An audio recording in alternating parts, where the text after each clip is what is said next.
Hey, I was muted the whole time, so I had a great monologue going. And once again, I'll just start it off. Welcome to the podcast that makes you rethink your life choices. And there's nothing about the start to this podcast that has changed that for me. So, Steven Weber, or Spinnin' Weber, called this a little Joan Jett meets 90s country to it. I'm happy to provide the dumpster fire that was 90s country to this intro. But this is Presbycast. Chortles Weekly's here, along with our guest. I think this is going to be a really fun topic. And, I can't wait to not hear this song anymore. So let's please start the conversation. Hey, this is a good song now. Righteous rock and roll. And what we're going to be talking about... It's all righteous, brother. That's right. We're going to be talking about megachurches. And, we may mention the worship. We know that worship means music. Praise and worship means music. And then there's the other stuff. And we know what part is often most important, or at least that they spend the most money on. But this, like all of our bumper music, this sort of shows that there's nothing new under the sun. And when I played a snippet of it for our guest earlier, he noted that it sounded like contextualization, just from a different place and time. So we are glad to be joined again. Was that place and time the Wrangler jeans aisle of Walmart in 1997? Well, it could have been. Maybe actually earlier than that. I'm pretty sure that sounded. It had it was sort of rock and roll, but it had that those disco strings, or keyboard emulated strings, whatever those were. So yeah, that was truly strange and wonderful, which made it perfect for Presbycast intro music. The longer you listen to that song, the straighter your jean legs and the higher the waistline becomes. Yeah, the higher waistline. There's probably that definitely is the case. I won't make my Jordache jeans joke. I'm going to keep that to myself. Going to hold on to that one from 1983. Well, our guest, I don't know if he was born in 1983. He's younger than me. PCA pastor, Derrick Brite, from the metropolis of Aliceville, Alabama. And Derrick, how are you? I'm good. Speaking of contextualization, Aliceville, you've got to contextualize here. If you're not reading the New York Times here, you just can't preach a sermon. So. Well, I figure I know it's Wednesday night. I don't know if you have church activities on Wednesday night. We do. Or, we do less in the summer, but we do have Wednesday night. I figure probably occasionally when the weather's nice like it is now, you all will have a gallery crawl or a pub crawl or something like that. That's right. Yeah, absolutely. And when you're talking about 90s country music and Wrangler jeans and Walmart, I almost feel triggered because you're speaking my language here. You're to make fun my of culture that. Is not your costume. That's right. Don't appropriate my culture, okay? Well, let me have my foam cooler in peace, okay? Hey, before we get started, I wanted to say one thing. I wanted to ask a question. I wanted to ask if we could just skip this and then Resby and I do a play-by-play commentary on Ric Flair's last match. Boy. I guess it should be, whoo, boy. Yeah. We get into that. It went. I don't have a very differing opinion. I don't think. I'm happy for everyone who got on the show because a lot of people who don't normally get paid got some good exposure on a good payday.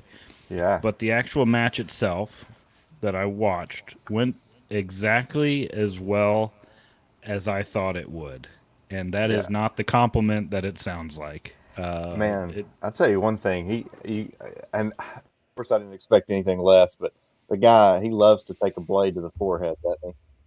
The man can bleed. The man can bleed. That's as iconic as anything else he's ever done. Is his ability to bleed. We talked. I was all in. I loved the promos he did beforehand, leading up to it. I thought they had the right people in the in the ring Yeah. for the match for it, but Agreed. I fall in line with I think Dave Meltzer. I think it's very clear that he was hurt and that training took a lot more out of him than anticipated. I feel as though I've lost control of the show. That's So my fault. I apologize. at some point we can make Control can was make the illusion. That's what they said in some Jurassic Park. You never had some control. some wrestling megachurch comparisons after we've said some serious and smart things first. But yes, we'll get to that. Let me tell you what prompted this show, the idea for it, and that is that Derrick, I saw a post that he did on Facebook, and it was about it was a very pastoral thing, concern for people who'd been members of a megachurch in Chattanooga, Tennessee, which has sort of crashed and followed the normal pattern. I mean, the pattern of Hillsong and I guess Mars Hill to a degree, but it certainly had the sexual immorality component and the dictatorial leadership style, and well, he can tell us more. But Derrick posted about it, and I thought his concern was evident. Your concern, Derrick, was evident, and you had good things to say. You're familiar with that church because you used to live in Chattanooga. Is that right? That's correct. And we have a little bit of a history as far as not a positive history, but not only was it because I lived in Chattanooga, but I had friends and family who were members of that church at least at one time. So I was pretty familiar with it.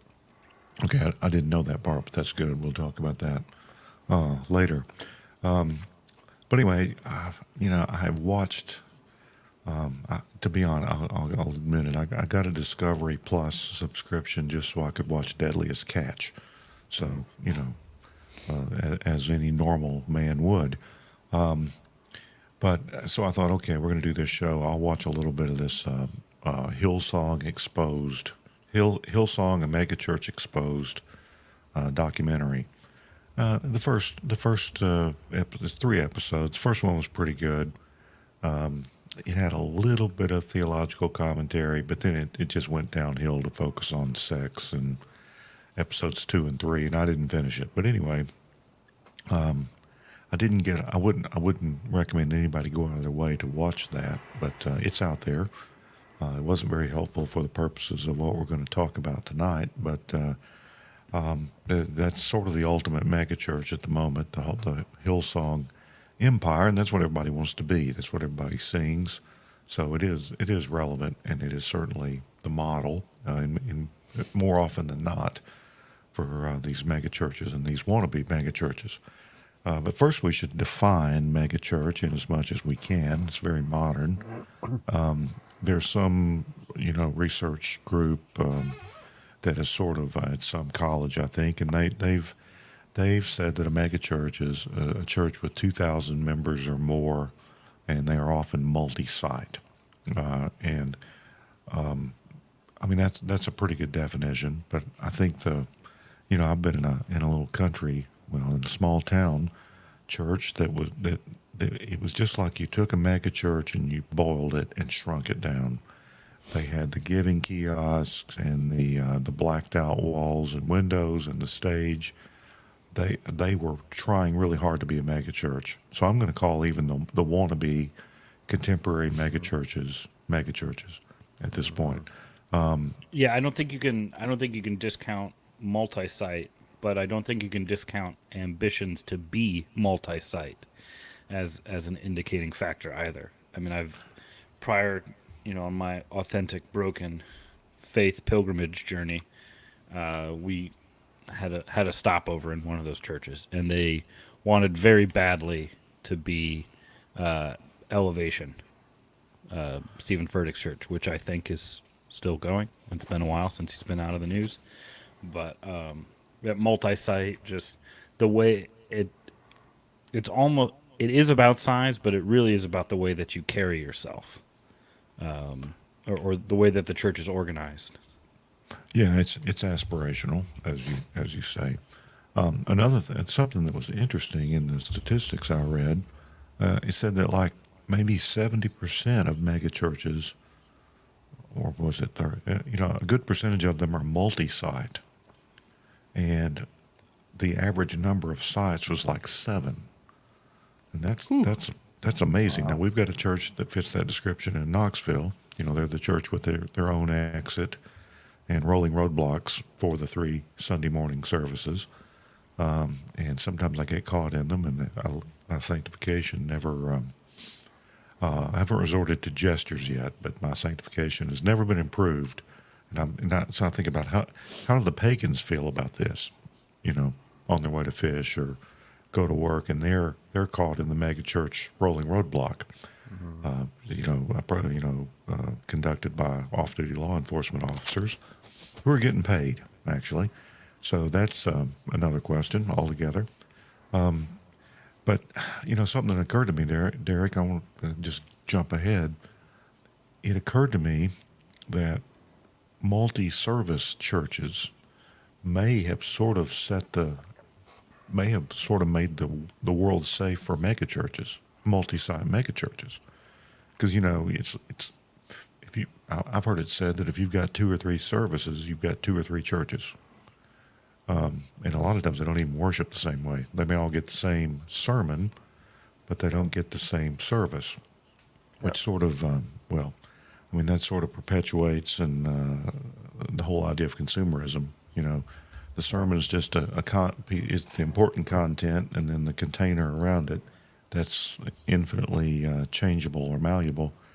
That doesn't send a good message, I don't think. So just a thought that multi-service churches who don't plant or divide when they get too big for their building, but they keep packing them in and working them in shifts.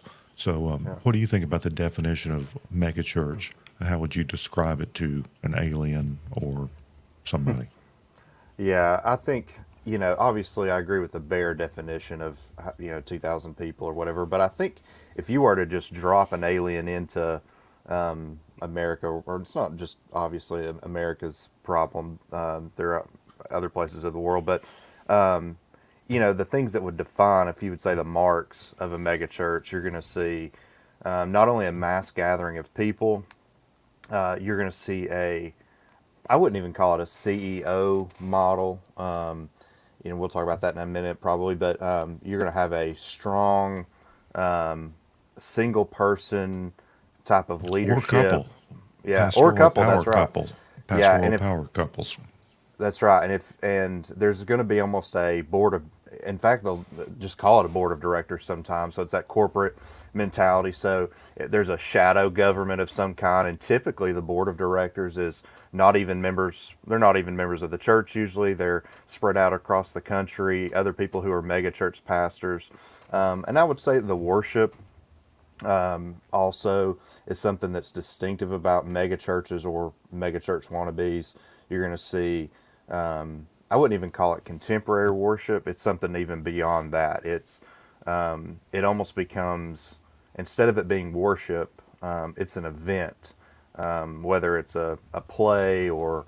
And they would call, if you said that their worship was an event, that would be a compliment to them. Oh yeah, they would not disagree with that. Yeah, they talk about and they often talk about weekends. Mm-hmm. They don't talk about Sunday because a lot of them will have Saturday night services as well. So, yep.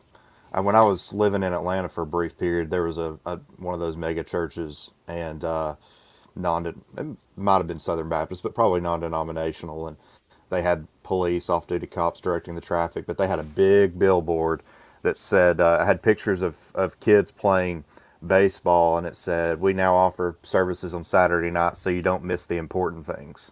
Talking about so you don't miss your kids' games that are on Sunday. And I thought, if that's not a snapshot of a mega church mentality, I don't know what is. Yeah, that's pretty amazing, and I think it's pretty obvious that churches have Saturday night. Of course, the Catholics been doing that for a long time, but the Saturday night services are definitely mostly not for people who have to work. It's mostly for travel, sports teams, soccer, NFL. if you like to start your NFL pre-gaming at about 11 a.m., I guess get the wings ready. That's very helpful too. Although the early super early service sometimes serves that purpose, I think. Yeah. Well, and I would also But say there's even something that marks the preaching of a megachurch typically. I wouldn't, of course, I'm speaking in general terms here, but you're typically not going to find strong expository preaching in most cases. It's going to be topical, would be an understatement. It's going to be very broad, a lot of high positive type messages. And now the big thing is, having sermon series entitled At the Movies, and where they will it's almost like they would just read the Gospel Coalition articles about the movies and trying to find the gospel or some meaning in them, and do a whole sermon series around that.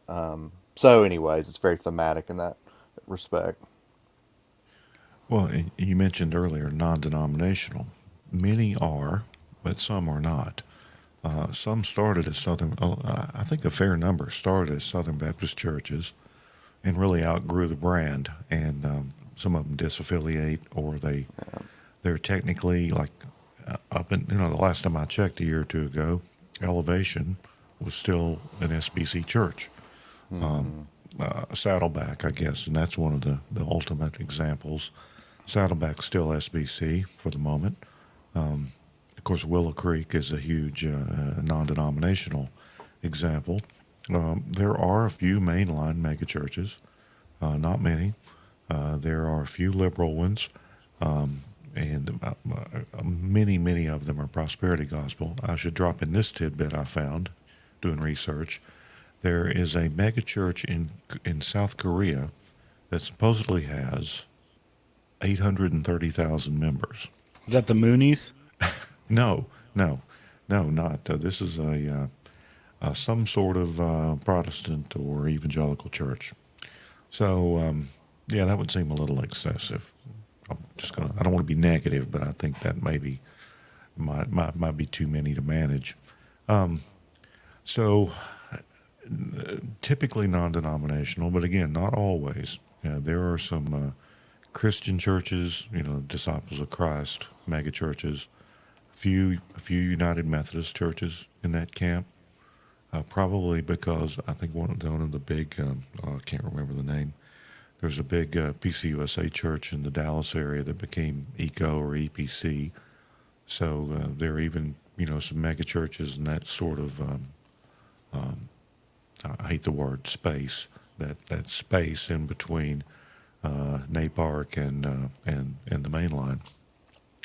So it's, I think it really it transcends denominations, and I even think it transcends doctrine to some degree. Like you said, it's more of an ethos and a program. It involves music and the way you relate with people and the programs and all that stuff. So it's very hard to define, but I think we all know it when we see it, like the old definition of obscenity or pornography or whatever it was. And so anything more, definitional that we need to say?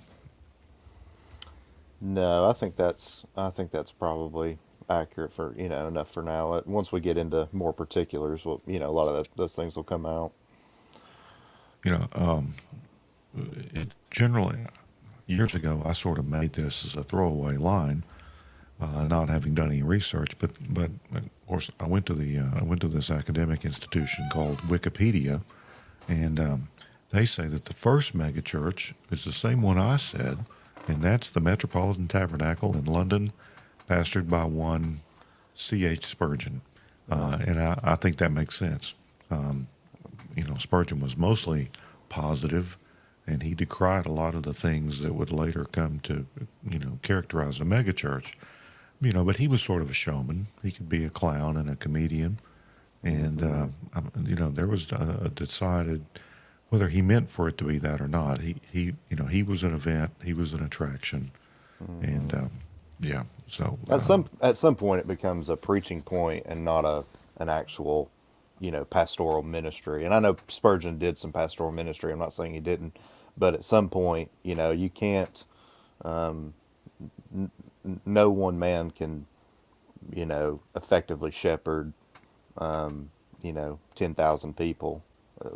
So that's a that's And, unfortunate. and we have a few PCA megachurches, and I'm sure some do it better than others. But Oh that yeah. raises the question before we get into the more specific situation: is Presbyterianism compatible with the megachurch model, or even the multi-site model? I would be very skeptical about that. And this is not to cast aspersions at the 5 or 10 biggest PCA churches, but I have reservations. Yeah. I would say first to the multi-site model, to me, there's not really anything about that could be deemed Presbyterian. I don't see how you could effectively pull that off because with a multi-site, let's say you've got 3 or 4 campuses, and let's say you've got elders set up at each campus. How is that different from really a presbytery in some respects? I mean, it's a de facto presbytery within a presbytery. And then secondly, as far as the megachurch model, I know there's some, mega churches that are PCA, and I think they do a better job, but the amount of elders that would have to be trained and, serving at one time, especially if you did a rotational model, you almost want to say, gosh, there's so many churches that need good elders, and here's this church, and they've got 100. I remember one pastor of a large PCA church, and he told me that his presbytery meeting or his session meetings, he may have close to 100 elders overall there. And he said that's effectively running a presbytery meeting. I said, well, gosh, I'm in the Warrior Presbytery, and that's 3 times as much sometimes as our Presbyterian meetings. And so I'm not saying it can't be done, and there's some, you're right, that do better than others, but I just don't know how well it can really be done. Yeah, and another thing is with kind of proportional representation based on member sizes, there is no presbytery that a megachurch couldn't dominate easily. I mean, it Yep. becomes, like you said, it's practically a presbytery. Well, it certainly is. I mean, it could a church with 5,000 members, if they sent all their delegates, they're going to dominate any meeting that they go to.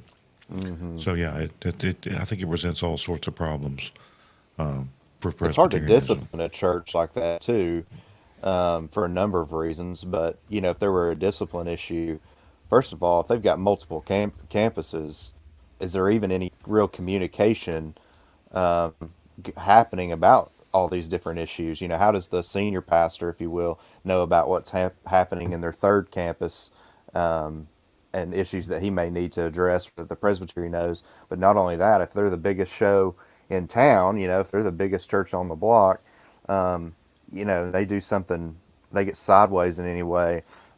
It's really hard for a presbytery to come and try to discipline them because not, first of all, they're going to be outvoted in a lot of cases because that church is going to bring more votes.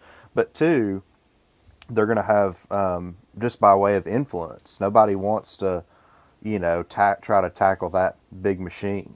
And it's not always the church's fault, but that's just the reality. Yeah, your average PCA presbytery is going to have 50 guys there. Yeah. And that's just kind of normal. And a church of 5,000 could probably send 50 ruling elders. I don't have the numbers. I haven't worked the formula out, but it would far outweigh the others. And you might have an ordained pastoral staff of a dozen or 20, and Yeah. they could all attend presbytery and Well, and you've vote. probably So got the campus, if you've got an RUF guy, he's probably going there. So throw in some campus pastors that are, or some RUF ministers that are probably there. So all of a sudden now you've got an army of people. so you can Right. you can pretty much dictate how you'd want to. Yeah, and I think if we're interested in if if your goal is to transform the culture or make an area better, it's hard not to imagine four churches doing a better job at that than one, Yeah, no matter what the size. yeah, that's right. All right, so we've voted, and we think that mega churches are probably not ideally compatible with the Presbyterian model. All right, so we'll leave that behind. So tell us about your personal experience, Derrick, with the mega church. Directly, indirectly, local, and Mike. I think you're a pretty compassionate, tender-hearted guy. You've probably been thinking about the issues associated with this ever since you knew it existed. Yeah. Well, with the mega church in general, the church that I converted in when I was 16 was a mega church, and it was modeled after Saddleback. It never got that big. It was actually in Chickamauga, Georgia, if you're familiar with Chickamauga. And it was, I converted in that church. There were, I think, 2,300 people or so, and so we were just over the line. And there was a lot of godly men there, and I met the Lord Jesus there. My youth pastor, who I'm still friends with to this day, really helped me, discipleship wise. But I really couldn't make it long in that church because it was not sustainable as far as trying to grow, trying to, when you go to a church, you want a family in a lot of respects. I mean, this is your spiritual family. And so I became somewhat disenchanted with the mega church that I was at. Bounced around a little bit. I ended up in a mega church lot, a church that would like to have been a mega church but wasn't. But it had all the various marks of one. And so I've been in and out until I became a Presbyterian. I have been in and out of mega churches and had experience with them. And then I've had, numerous family and friends who either are still members of mega churches or were at one time. And so there's been plenty of times where there's conversation about, what's the, they'll come to me and they'll say, "Hey, I heard this in a sermon." I remember one time, just to give you an example, there was a family member came to me and said, my preacher said something about how the book of Job didn't really happen. And, that was his view. And can you go back and listen to the sermon and tell me what you think? So I did, and I watched the sermon, and here they are, and they're meeting in a movie theater, and the guy's got some iPad thing on the screen, and he's drawing stick figures to tell the story of Job on the screen instead of preaching. Well, they ended up leaving that church because it fell apart as well over a number of issues. And they went to another mega church that was a little bit healthier, but they came to me and they said, we really did not know how starved for the Bible we didn't know how starved for the Bible we were until we actually heard better teaching. So it's things like that really started to sink in with me, to give me a great concern about the health of the members of these churches. Yeah, let me ask you this: the ones who like it or still like it, what do they say that they like about it? I mean, have you ever had that conversation, or do you pick up on that Yeah. sort of thing? Oh yeah. Typically, I would say 9 times out of 10, it's usually the music, the atmosphere, going back to that whole event attitude. The music, the atmosphere, the children's program. 1 out of every 10 maybe is, I like this guy's preaching. And usually the way they tell me they like his preaching is they'll say, "Oh man, he is spitting fire on Sundays." And then you go and listen to it, and sounds like a guy trying to hype you up before a football game or something, or, a hot man or a bad DJ. So Listen to our guy bring the word. That's another common one. that's right. That's right. Gosh. So, in this respect, it's really not. I mean, I've tried to make this. I've said this a number of times. It's really not any different than a revivalistic Southern Baptist church that many of us grew up in. The music was very important. It was more than half the service. And then, of course, your preacher might be boring, but you'd have a revival preacher come in twice a year, and he had to have a gimmick or a hook or something. It's really not that much different than even some of these IFB wild men. The music's very important. That's the hype part of the service, and then you've got a feel kid type preacher who's just he's putting on obviously a wrestling, in some cases very obviously professional wrestling influenced performance. So it's just sort of it's sort of a matter of taste. But the figure Odd Deacon and I went to the local megachurch to their at the movies service on a Saturday night. Didn't want to go on a Sunday about 3 years ago, and it was. I said this is a warmed over revivalist sermon service. It's really not any different, and yeah.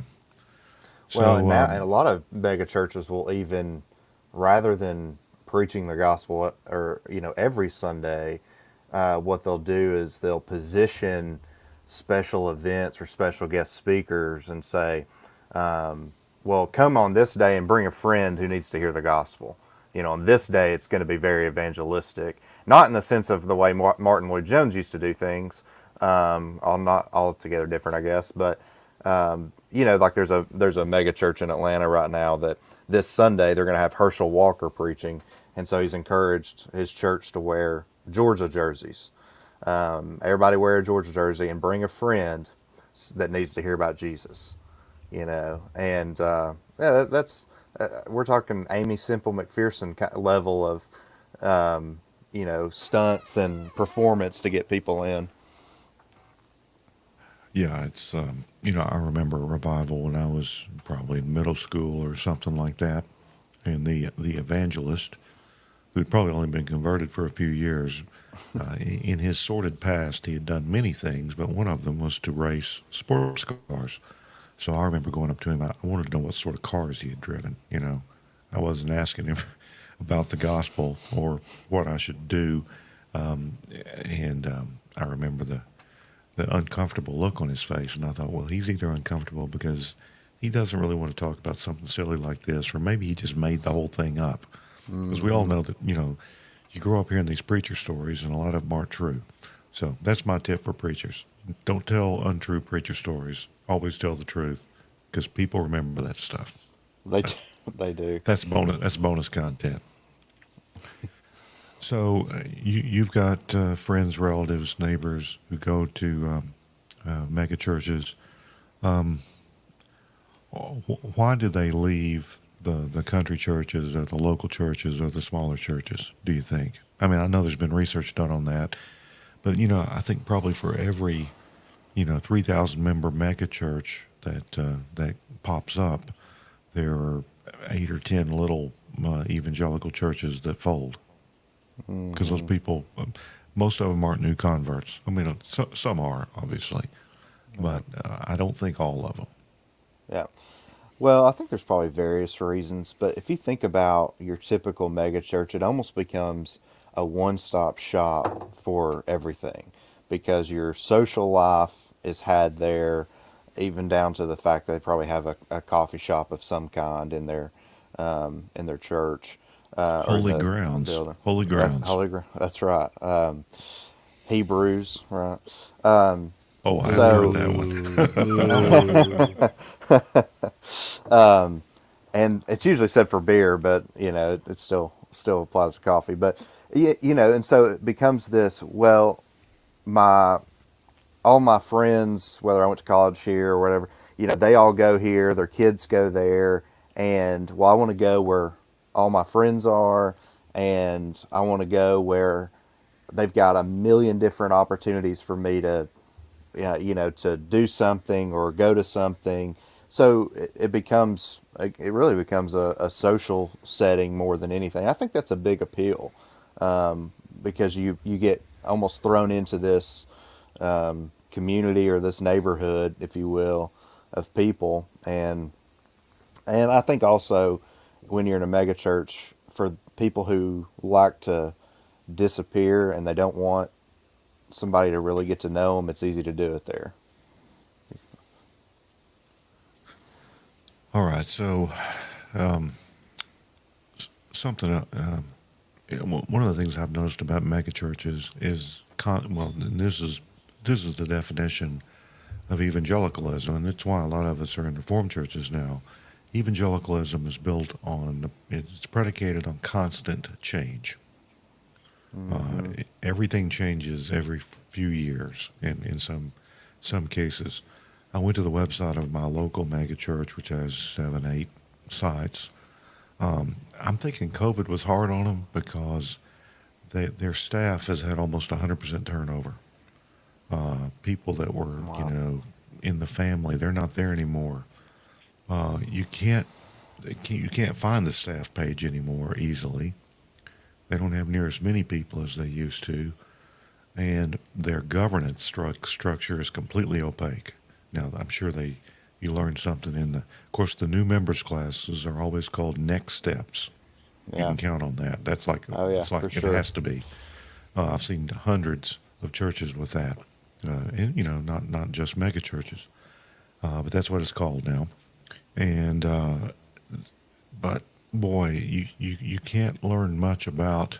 You just don't know what's going on, and it's big enough that maybe you don't care. I mean, you don't feel that invested in it or that connected to it, and but there's a lot of change and a lot of turnover, and I had a sort of a relative at one time who went to the local mega church, and the way he described it to me, he said that if you were a member and you'd been there a while and you didn't like the change or you didn't like the worship, they would tell you to get over it because they weren't worried about pleasing you. They were worried about getting people in the door.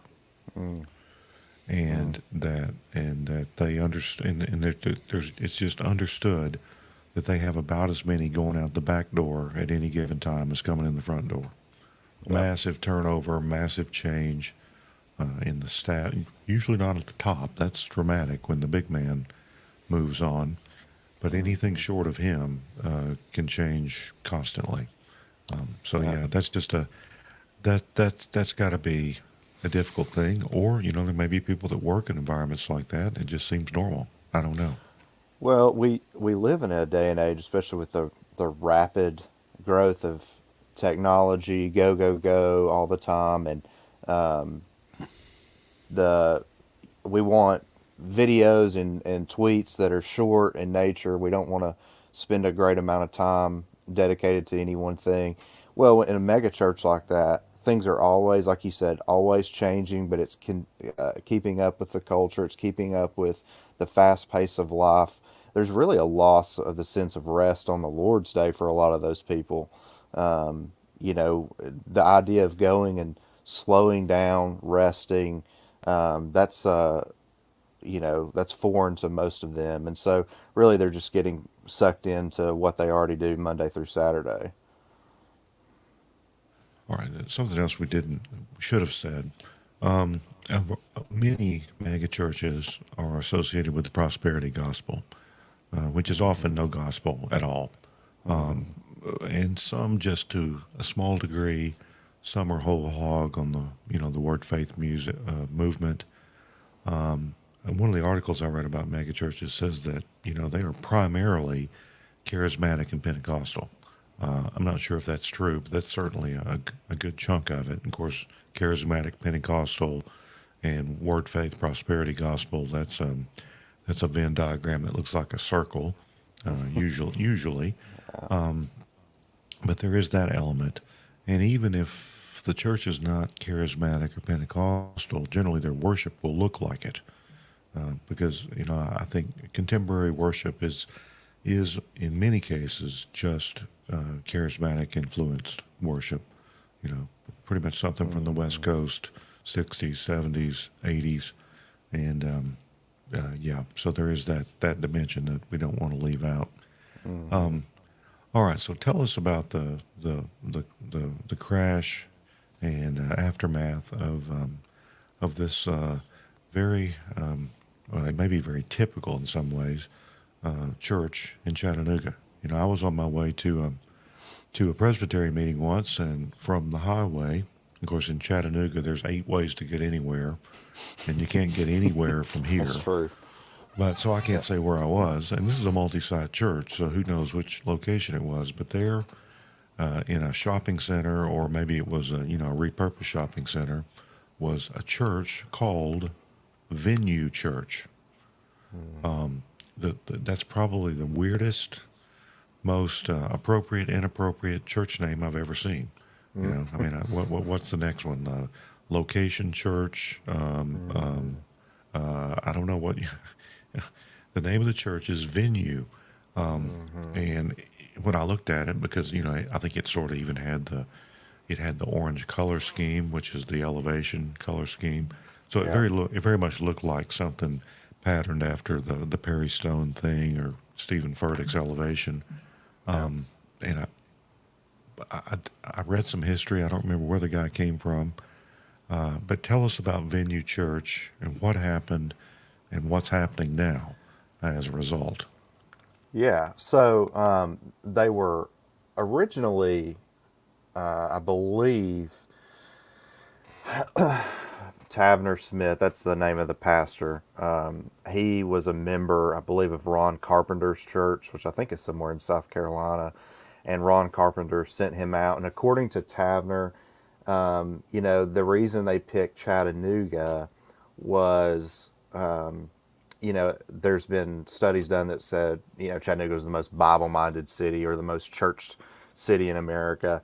Well, in their minds, they saw a lot of dead religion and wanted to go and bring the real deal. So, you were right to point out the orange color scheme. There is a connection to Elevation and Stephen Furtick. In fact, he and Stephen Furtick were very close at one point. He preached at Furtick's church. I think Furtick actually preached at the main Venue campus once, and Furtick was a big supporter and backer at one time for Venue. But anyways, they were sent out by Ron Carpenter, and they started out fairly, it was Megachurch Light, but it was almost instantly they exploded. And some of the things that they would do is, they rented out UTC Arena, which for those of you not in the Chattanooga area, it's what used to be called a D1AA school, but it's FCS school, and UTC Arena is where they play basketball. I don't know how many thousands it sits. And they would rent that out for Easter, and they would rent a helicopter and drop Easter eggs over the and so they did, and they started buying costumes and putting people out on the side of the street holding signs, and really did everything you could imagine to draw people in, and it worked. I mean, they began to really explode, and like I said, they had 2 campuses, and both at one time were very strong as far as a lot of people there every Sunday. There's a lot of turnover, but so anyway, so that's how they got there. Well, come to find out, and I mentioned, I think to you earlier, that I have a little bit of a negative history with them, and I do, unfortunately, and I'll be charitable here, but a few years ago, I was, because I had family and friends going there, and I was watching kind of their own spiritual decline based off their beliefs. I had real deep concerns, so I went to listen to some sermons, and some of the stuff he was saying was, since, and this is straight out of Word of Faith right here, but he said, since God needs our permission to act or do anything on the earth, he created time zones, because with time zones, that ensures that someone is awake and praying at all times, allowing him in. He also, and sometimes preachers are given to hyperbole, so this second one may be more hyperbole, but but he said, I know. Not me, of course. But people in my congregation right now are laughing. But so, he said, oh, when you tithe, it goes down to the gates of hell and kicks open the gates and frees lost souls. And then he said, that we pre-existed. Hold on. Tetzel would be off for that one. Yeah, that's right. So I'm just going to throw this in right in the Yeah, middle. go ahead. There's nothing new, and there are a lot of similarities between evangelicalism and the worst parts of it and medieval Roman Catholicism. Big time. I mean, the pilgrimages, the give to get, the superstition, the illiteracy. Yep. Boy, unbelievable. Yes. Okay, go ahead.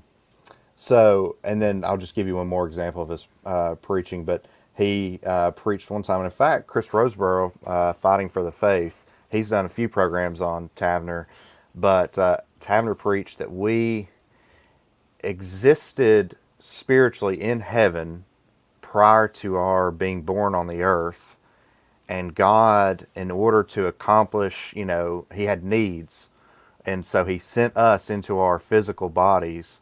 So there's a little bit of Mormonism thrown in there for you as well, and he's preached tritheism and things like that. It's a little bit of the Hercules myth, if I'm not mistaken, as well.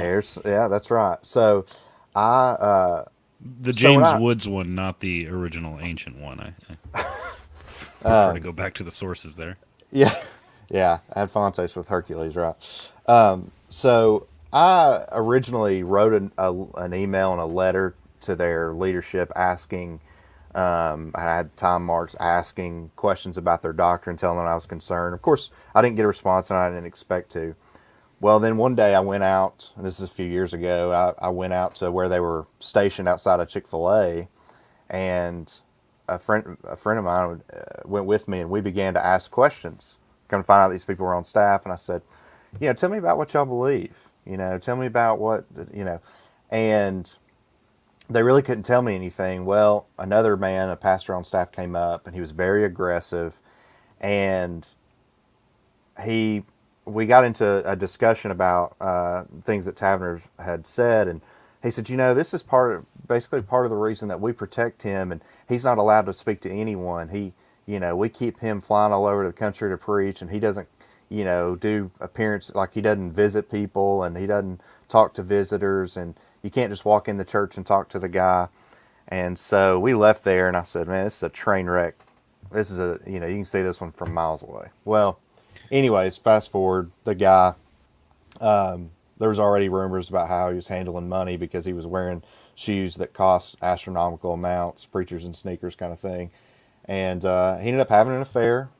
He was caught on video, and he divorced his wife. That's a very culturally with it thing to do, though. I mean, that's you're The exactly affair? right. Are we talking the affair or the shoes? no, the video, the video. Yeah. And Haven't seen it. he lied about he lied about the affair, but then finally when the video came out, he couldn't deny it. And then now he's planning on marrying this woman, says that God wants him to. And he originally, I think his board of directors told him to take an extended leave of absence away from ministry. And I think he took 2 weeks. And even from what I understand, Stephen Furtick pulled support from him. Now, when Stephen Furtick pulls support, that's bad. And then come to find out, well, there's been a mismanagement of finances. He's been saying this for years, that the building was paid off, that they didn't owe anything. Well, now the building's in foreclosure because they owe $2.5 million. And since then, I've learned more. And he had access to every member's giving and broke them up into tiers. And if you were in the higher tier, of course, you got the better relationship. And Oh, we love a caste system. yeah, it very much is a caste system for sure. And he would go to those people and ask for more money. So there's all sorts of things coming out, but and he still has his vocal supporters. But ultimately, what's happening is the majority of people are seeing him for what he is, a false teacher, and they're leaving. They're jumping off the Titanic onto some life rafts, and the ship's going down. They closed one location, and the other one's now in foreclosure. So So yeah, so I know your concern is what happens to these people. Yep, that's right. So it sounds like this is some of the people in that church are just pagans. Mm-hmm. Some are very confused Mm-hmm. Christians. Some it's probably so muddled there's no way to even guess what their state is. And there's some that are just extremely immature. I mean, they probably came from shallow, maybe legalistic churches, and anything sounded good. Yeah. But what happens to these people? I mean, you've been around long enough. Uh, what happens to people when these churches crash, or when they walk away from them as casually as they walked into them? For a lot of them, they're walking away from church altogether. With a place like Venue, a lot of their membership, not exclusively, but a lot of their membership was people, or is rather probably people who were not in a traditional church, and so this is their basically their only for some of them it's their only experience as a believer in a church. Some will go and find the other, another mega church to try to satisfy them. But my great concern is there are so many who are leaving the faith. They're apostatizing, and to quote Michael Horton, or paraphrase Michael Horton, he said, the problem with things like this is that people aren't even committing apostasy correctly because they're not really leaving the gospel and not really Right. leaving a true church, so they're not really leaving anything. And that's my concern. And when my experience in talking with a lot of these people, and a lot of these people who are leaving or have left other mega churches, one of the first things I ask, and I do this when anybody comes into my office for counseling, my church knows this. The first question I ask before we talk about anything else is I ask you, what is the gospel? And because if you can't answer that, well, then anything else I have to say to you it's not going to make sense. We've got to get that right first. And so I've had conversations even recently and asking some people that have left megachurches, well, what is the gospel? And they can't tell you. Now, I know that's not the case for every megachurch and for every megachurch member, but a lot of these people who are leaving, they don't actually know what the gospel is. So then, for them, they're not actually leaving the Christian faith, and it's very sad to see. It's very sad. Well, you drive a good point as well. Is that for especially for those who if this is their only experience with a church, or a lot of times these mega churches exist and they really thrive off of bringing members who are ready to be against the old church, or what they perceive to be Yeah. the old or traditional.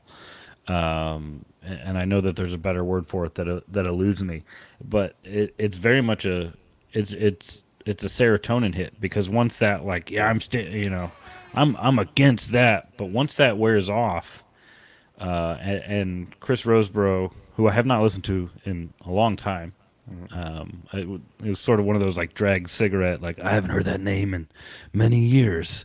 But when he said it, I mean, he had made a good point that part of the reason there is so much turnover at those churches is because of that serotonin burnout. Is that once it's gone, in order to operate, these facilities have to just keep rolling out debt and new initiatives to keep people giving. But you can't just keep asking the same people to keep giving, because eventually they'll ask, well, what are we really doing? So you have to keep churning new members, and you got to keep bringing in new people so that this initiative is the first and greatest and best initiative that's really going to change their life and where they are. And then you just keep repeating. And once you get to the end of that and realize there's really nothing there, plus you're not hearing a gospel anyways. I mean, it's no wonder that people are, for lack of a better term, apostatizing, even though they've never really heard a true gospel to begin with. Yeah. Let me tack this on, or push this even a little further, you know, there's very much an us versus them mentality, a fortress mentality that gets Yes. built. And I'm Yes. looking at the comments, and Rob Hickok nails it. Smaller country churches get rough treatment from mega churches. It's almost you're insignificant. That conversation I had that day outside the Chick-fil-A, the guy, and I went to a large church, as Brad knows. I went to a large church, and he said, you know, that's why your church is dead and dying. And I said, but my church isn't dead and dying, you know, but you assume it is because I'm disagreeing with your model. So there is that fortress mentality. So one of the reasons I've been so concerned is, imagine you've got somebody who for 30 years was not a Christian. Perhaps they grew up in a very legalistic IFB home or whatever, and they completely rebelled, never fit in at church, but they were an outright atheist, for example. And this is the case with some of my friends. And then they're invited to venue or whatever the case is, and they go, and for the first time, they feel like, oh, I'm welcome here. I can be myself. Nobody's really challenging me. I don't feel uncomfortable, whatever the case is.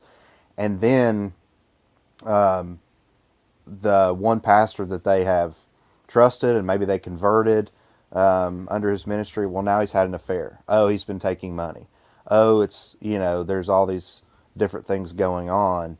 Well, you're going to say, well, what's the difference between that and the terrible situation that I was in as a child? What am I going to put myself through this for? If this is truly what Christianity is, and you can't trust your pastor, and you can't trust how the church's finances are done, then maybe the critics are. Maybe I was right to begin with. Religion is all about money and power and this, that, and the other. And in an age of skepticism, an age that really doesn't like, you know, evangelical truths, well, you're just reaffirming that. So my heart goes out to those people because I don't want that to happen. I want them to come and hear the true gospel. I want them to come to a true church and be fed and be cared for and shepherded and find the means of grace. And so many of them just aren't doing that. Yeah, so given the fact that everyone knows someone who attends a megachurch or used to, and not every megachurch crashes, but No. I think way too many of them have and will, and I'm not sure they all did well in COVID, for instance. Although, you know, I mean, I don't want to be arrogant, but you know as well as I do, a lot of PCA churches did, you know, their giving increased and they picked members up during COVID. Mm-hmm. Yeah. It's just astounding. And you know, Resby and I did a show 2 weeks into COVID, or maybe a weekend, and we said a lot of people are going to leave church that are going to leave church during COVID are never going back, and that's happening. I mean, that's common, and it's probably more common in the, you know, mile wide and quarter-inch deep megachurch land than it is in the, you know, more biblical churches. But given the fact that we all know someone in the megachurch or who has been, how do we talk to them? I mean, we view them. I mean, we'll talk in a little bit as we wrap up about whether they're churches at all. But do we, of course, you know, we can probe the way you did and just ask about understanding of the gospel. But we really believe church is important. So even if someone understands the gospel, we know it would be better for them to be in a better church than that. So, I mean, how do you talk to people? How can we talk to people who are in this world or who have been through it, coming, you know, from our perspective? I mean, some people say, well, just talk to them about the gospel. That's all that really matters. But we don't believe that. Mm-hmm. We believe that what happens after you hear the gospel, and that you know, we believe with Stuart Robinson that the church is an essential element of the gospel. It's part of it. It's one of the benefits that Christ purchased for us. So if the church is important, we we need to be concerned even for the believers in these churches. So how do we talk to them? What would you recommend? Yeah, I think there's a couple things I would say is uh, depending on your level of knowledge about that person and that church, you may have to treat them overall as an unreached people group in some respects. And so that would dictate where the conversation would go. The other thing I would say is, let's say, you do know, hey, they're a genuine believer, but they're caught up in this whole thing.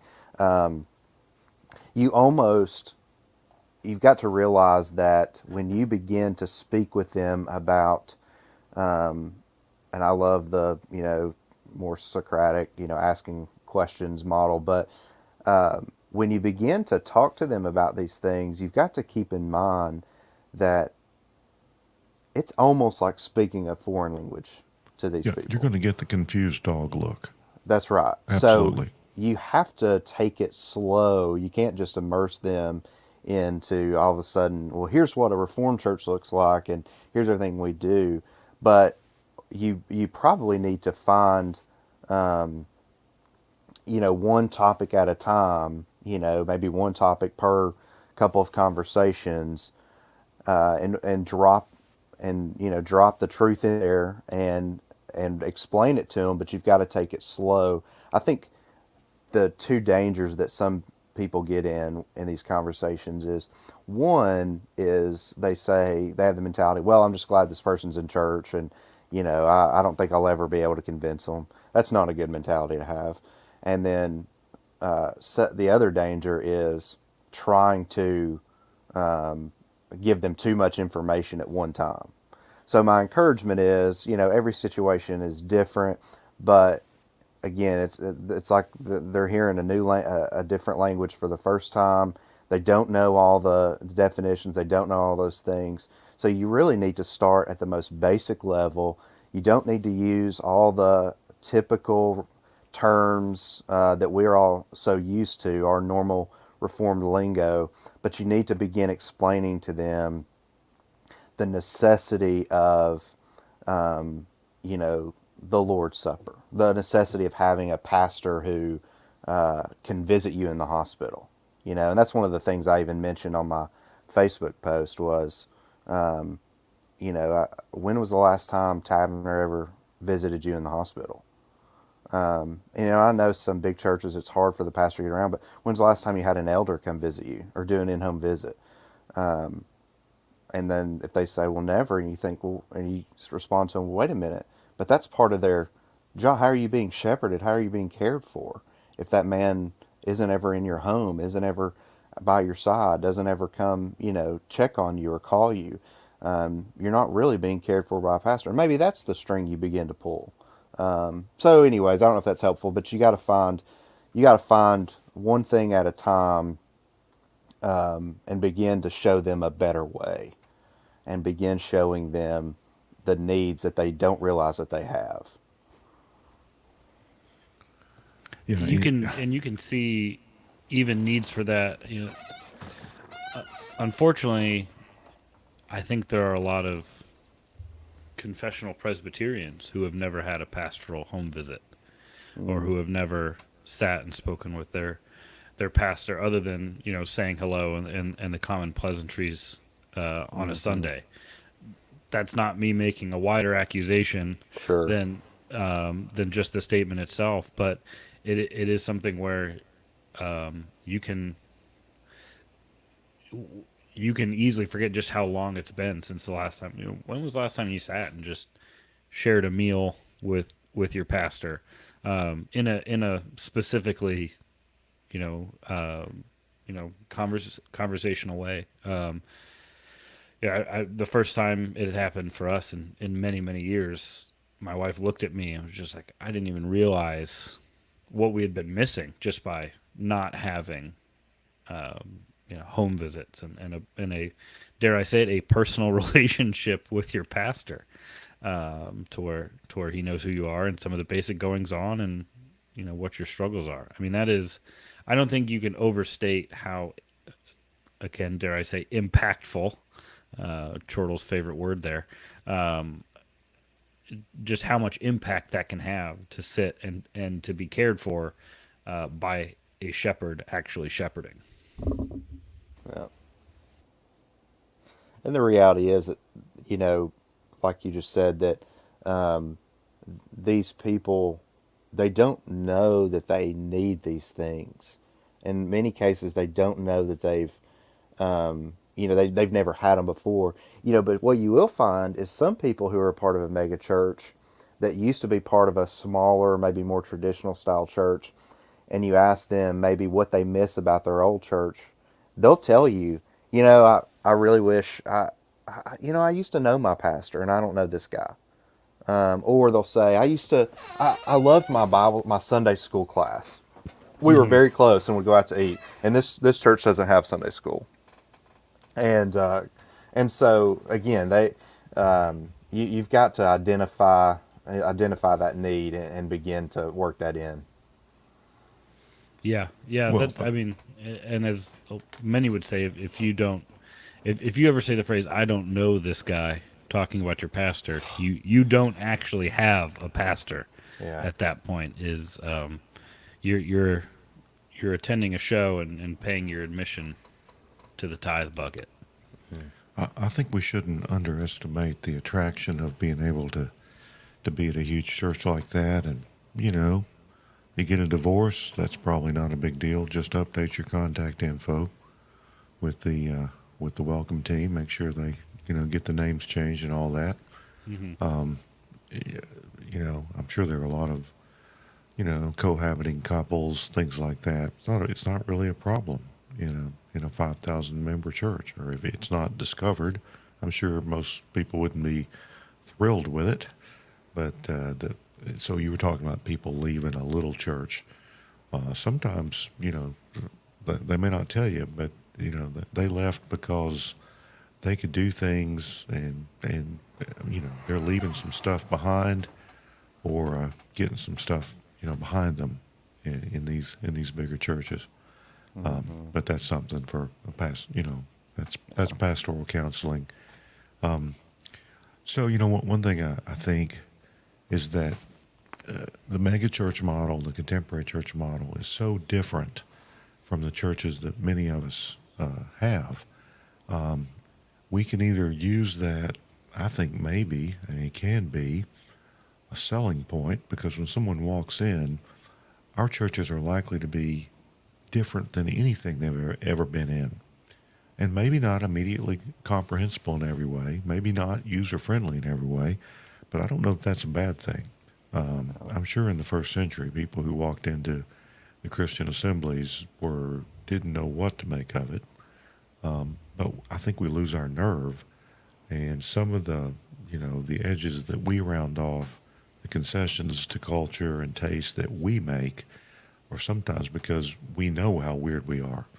I would say there's no weird like Reformed weird. But the last show, a show we did recently with Ryan Beasy, was about being unapologetically Presbyterian. And, I hate this phrase too, but since we're all about modern stuff here, lean into it. Just be reformed and trust the Holy Spirit to do something with that. I mean, if being reformed means being biblical, I don't know how much you have to be ashamed of in that case. But I do think our members feel this. They know our churches are different, and they may think some of our churches may feel like, to some people, a hard place to invite their neighbor. Definitely a problem in some areas is that because our churches are different, we're regional churches sometimes. People come from several counties or 30, 45 minutes, an hour away. It's very hard to invite your neighbors to a church. Somebody that's minimally committed or uncommitted, to say, yeah, let's drive an hour to church. I don't know there's anything we can do about that until, until we make America Presbyterian again. But in the meantime, it's just going to be a struggle. So any thoughts on the learning curve or the weirdness factor? If we get these people, if these people walk into our church, do we need to change everything to suit them, or we need to maybe have the courage of our convictions? No, we need to have the courage of our convictions. In fact, I think you're right. The leaning into it, if you will, the really owning the fact that you're Presbyterian. Because here's the reality: if they go to another megachurch, or they go to a Baptist church, or they go to whatever, they're leaning into whatever their culture, whatever they believe is their the right cultural fit. You go to a megachurch, they are sold out for whatever their supposed mission is. And so it's Yeah, and everybody for knows us it. it's And so and the, everybody the knows mega it. church, Yeah. the local one, yeah, the local one I was telling you about, I would peek in on their services from time to time, and I got to know their mission statement, and they've changed it. I noticed today on the website they have changed their 4 sentence vision statement. But yeah, they actually they all know they know their message. But really, what's driving a lot of it is the Craig Kretschel Life Church guy. His mantra: "We'll do anything short of sin to reach people." And like I Yeah. tell people, the problem is their definition of sin, especially as with regards to the first table of the law, is a Yeah. little bit different Yeah. than we might agree with. One suggestion I would make to churches, if you're if you're in the area of a mega church, and you're wanting to pull people in, or maybe you've got some visitors and you can get them to show up on Sunday, I think having any little booklet you can have to give away free. What was it? Sean Michael Lucas wrote "What is a Reformed Church?" Was it him or maybe Daniel Hyde or something? Danny Hyde. Danny Was Hyde. it Danny Hyde that did that?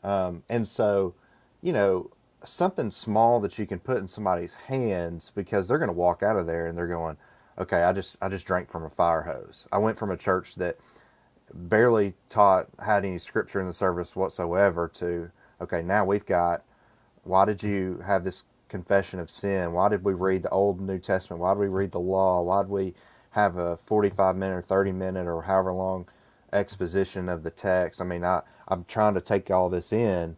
And so you can say, look, I know this is a new experience for you. Here, take this and let's talk about it. I'm a big believer in putting things in somebody's hand if you're able. Well, Derrick, I've got to correct you. You're way behind. You need a QR code where people Yeah, can. yeah, I mean, you don't want printed material anymore. QR It's code bulletins, baby. that's right. Yeah. So click here to give. So it's challenging, and I don't know how many pastors think about this issue of how to reach the megachurch, Is how to minister to those people. unrelated, but there absolutely is Venmo tithing somewhere, right? Oh, absolutely. Okay. Oh yeah, yeah. They'll have multiple options a lot of times. You can Venmo it right to my bank account if you want to. Hit me up on Cash App. Special love offering. Love offering, that's right. Pass the plate one more time. So as we kind of start to wrap up, let's talk about that question of whether. Let's talk about the marks of the church and whether these megachurches are churches. And the reason to bring this up is not to hammer on megachurches or contemporary churches or the successful churches, air quotes, in town. It's to encourage people to be appropriately concerned about their neighbors, because to just be concerned that someone has a bare profession of faith, or that they walked an aisle, or that they go to church 1.8 times a month, and to be happy with that, to think that's enough. That's revivalism.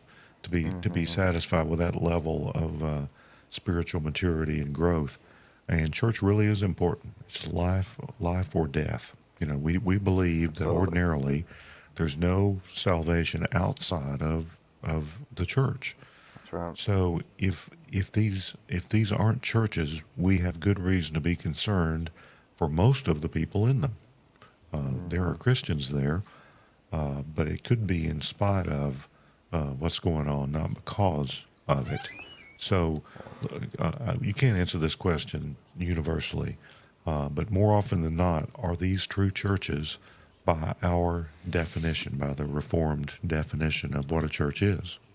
No, I would say not. In fact, even some of the language you used, something I was thinking about earlier, that really sounds like how we would speak about the Roman Catholic Church.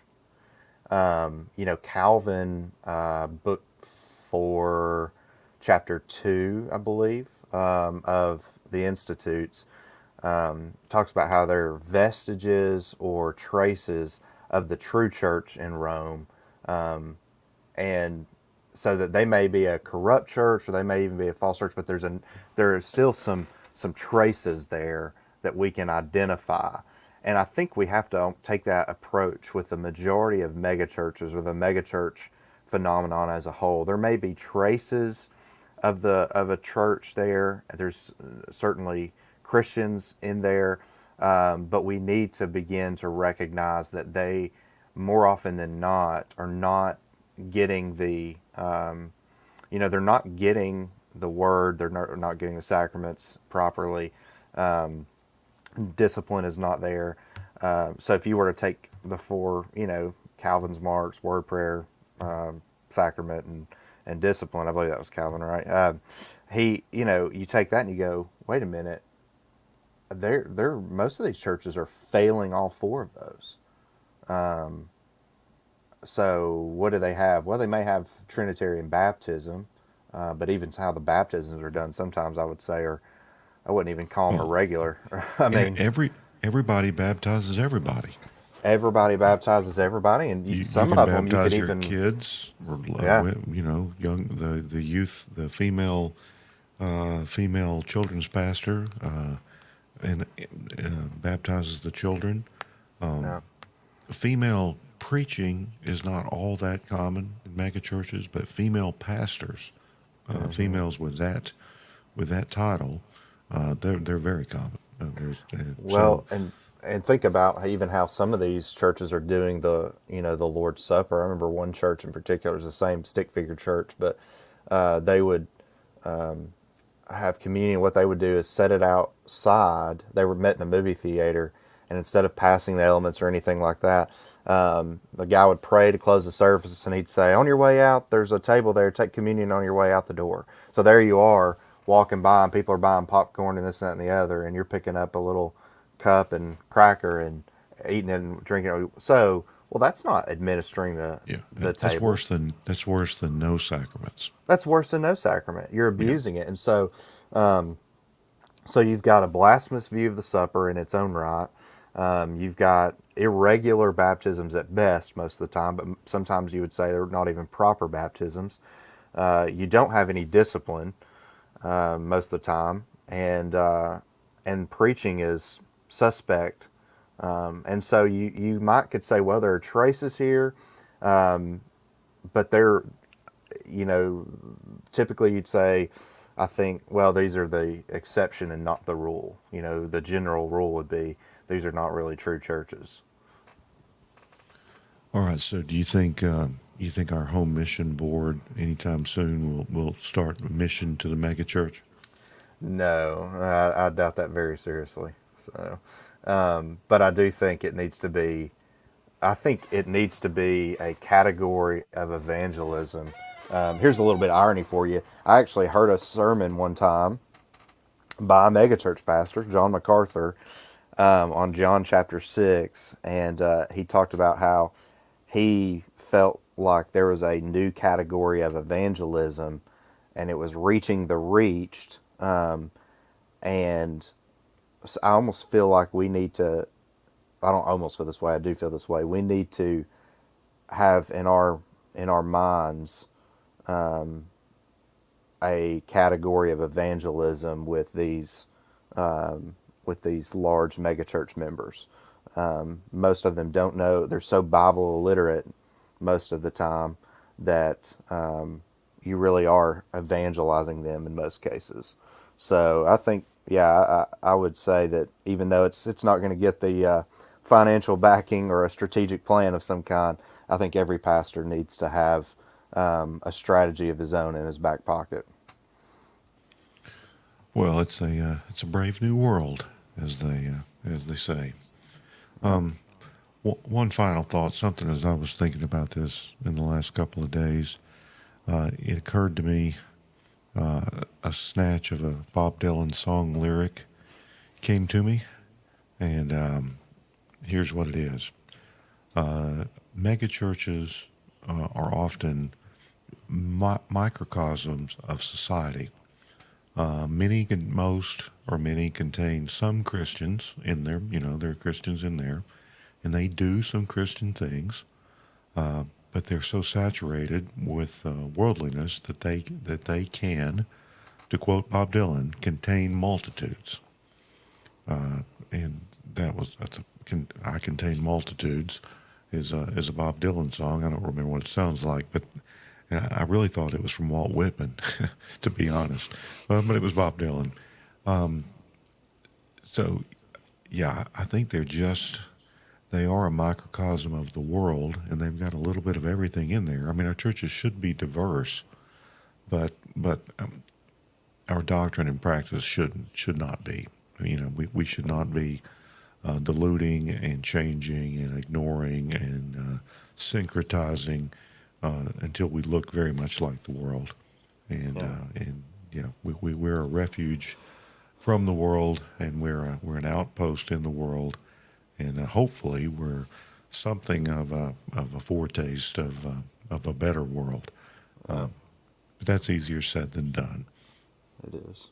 Well, and I think one good question to ask is if you were to have a time machine and grab a a Christian from 200 years ago and drop them into your church, and then drop them into a mega church, would they be able to recognize either of them as a church? And I think the reality is, Well, or even for from 1900 years ago.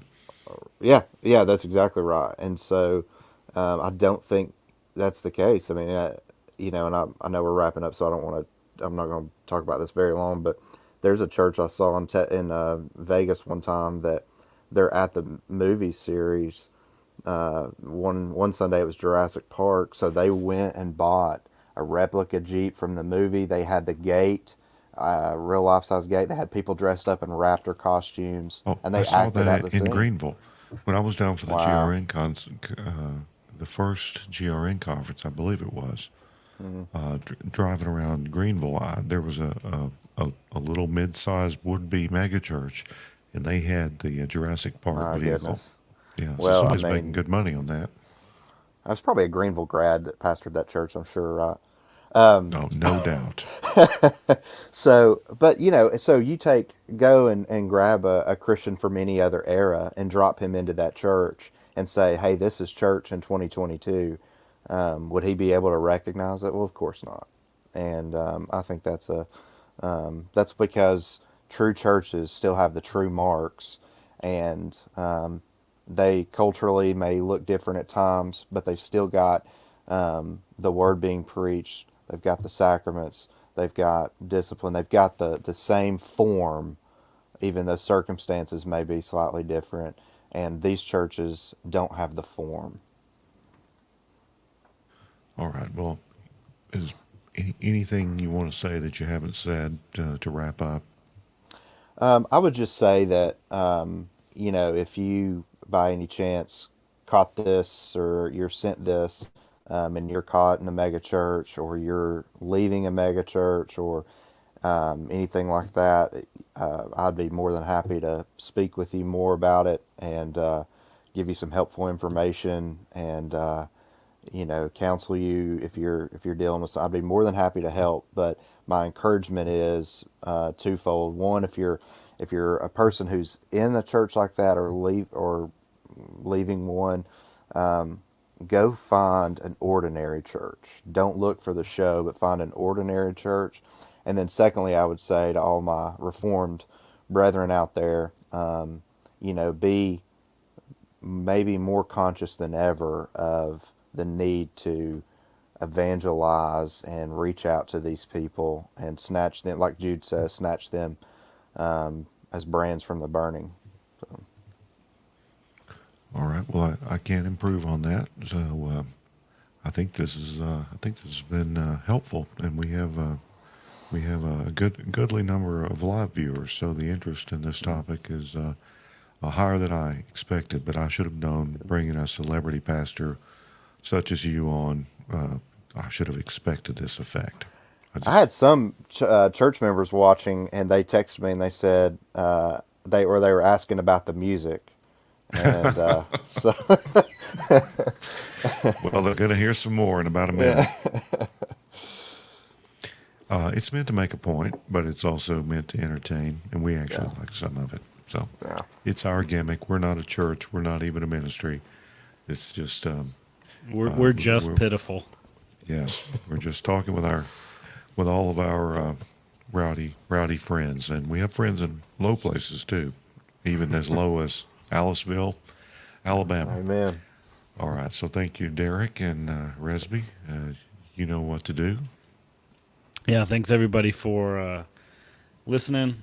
Very engaging episode, especially live comments. So thank you guys. Please, by all means, continue to pile on Dale.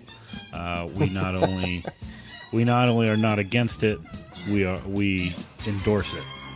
So with all that, enjoy our rockin' good outro music, and please don't be an Erdman.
Magic on the internet worldwide.